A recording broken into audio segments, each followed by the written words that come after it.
कुछ दिन बीत जाने पर राजा अर्थजर्सीस का क्रोध शांत हुआ। उसे वष्टी की याद आई और यह भी कि उसने क्या किया और उसे कौन सा दंड मिला था। राजा के यहाँ सेवा करने वाले दरबारियों ने कहा, राजा के लिए सुंदर सुंदर कन्याएं ढूंढी जाए।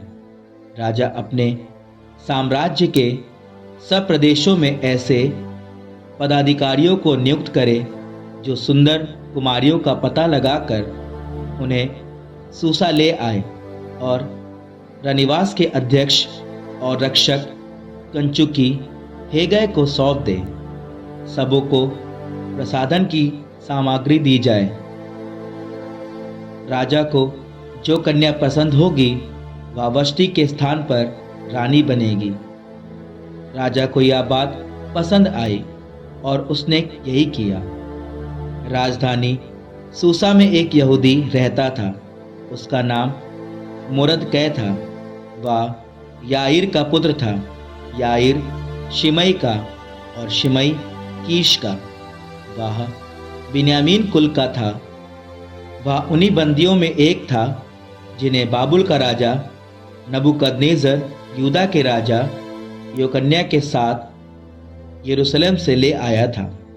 उसने अपने चाचा की बेटी हदस्सा अर्थात एस्तेर का पालन पोषण किया था, क्योंकि वह अनाथ थी। वह कन्या सुगढ़ और सुमुखी थी।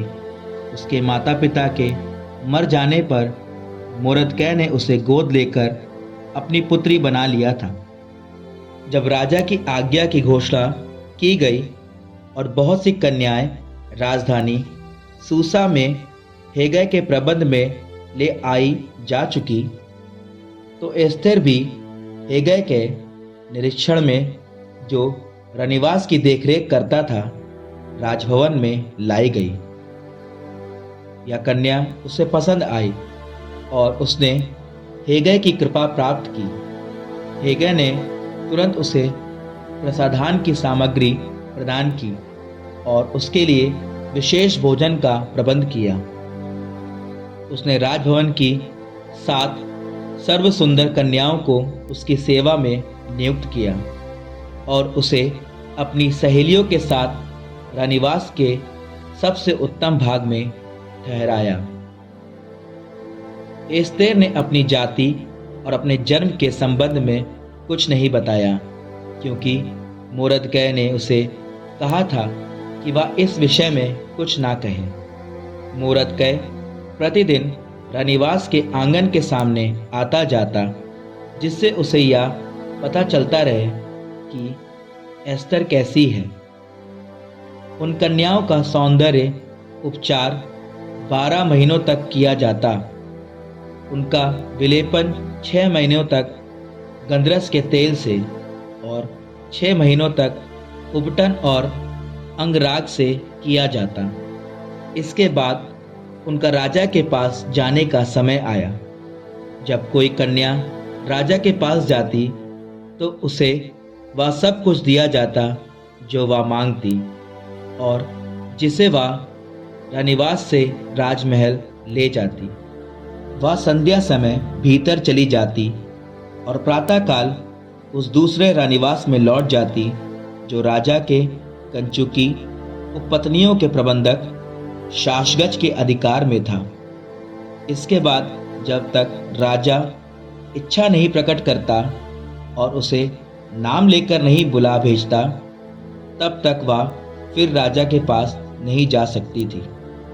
जब मोरदकै के चाचा अबीहैल की पुत्री एस्तर की, जिसे उसने गोद लिया था, राजा के पास जाने की बारी आई, तो वह उसके सिवा और कुछ नहीं ले गई जो उपपत्नियों के प्रबंधक कंचुकी हेगय ने उसे सुझाया।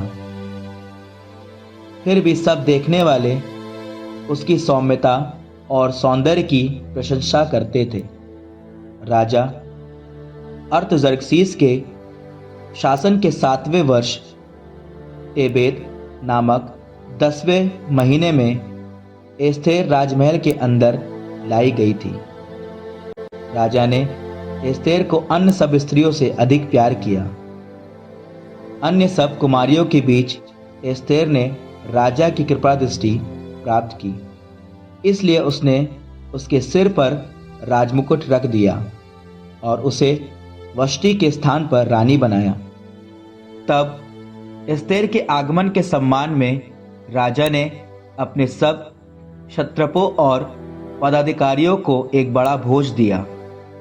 उसने सब प्रदेशों में करों की छूट की घोषणा की और राज की उदारता के अनुरूप उपहार बांटे। मोरदकै राजमहल के द्वार पर रहा करता था। एस्तेर ने अपने कुल और जाति के विषय में कुछ नहीं कहा था, जैसा कि मोरदकै ने उसे आदेश दिया था, क्योंकि एस्तेर अब भी मोरदकै के आदेशों का पालन उसी तरह करती थी जिस तरह वह बचपन में तब करती थी, जब मोरदकै उसका पालन पोषण करता था। उन दिनों जब मोरदकै राजकीय भवन के द्वार पर बैठा हुआ था, राजा के द्वारपालों में दो खोजे, बिगतान और तेरेश क्रुद्ध होकर राजा अर्थजर्क्सीस को मार डालने की योजना बना रहे थे। मोरदकै को उनके षड्यंत्र का पता चला और उसने तुरंत रानी एस्तेर को सूचित किया और एस्तेर ने मोरदकै की ओर से राजा को। इस बात की जांच की गई और यह सही निकली, इसलिए उन दोनों को सूली पर लटका दिया गया। इस घटना का विवरण राजा के सामने ही इतिहास ग्रंथ में लिखा गया।